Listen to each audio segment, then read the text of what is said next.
यो भिडियो सबै free fire खेल्ने साथीहरूसँग पुगाइदिनु है।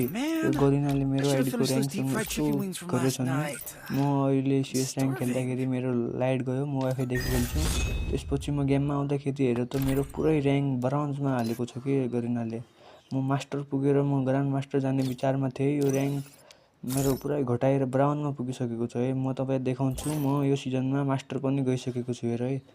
बिआरमा पनि मास्टर छु, सिएसमा पनि म मास्टर छु। सिएसमा ग्रान्ड मास्टर हान्नको लागि म पुस गर्दै थिएँ, त्यति बेला नै यो बत्ती गएर वाइफाई गएर ब्याक भयो मेरो।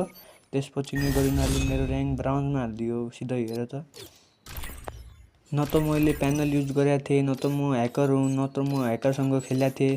त्यो त त्यो थियो, अब ग्रुपमा पनि जानु दिएको छैन कि यो। न सोलो स्टार्ट हुँदैछ, न कसैको ग्रुपमा जान मिल्छ, न कसैले आफ्नो ग्रुपमा ल्याउन मिल्छ। यो 7 दिनको लागि ब्यान भएको छ मेरो आइडी।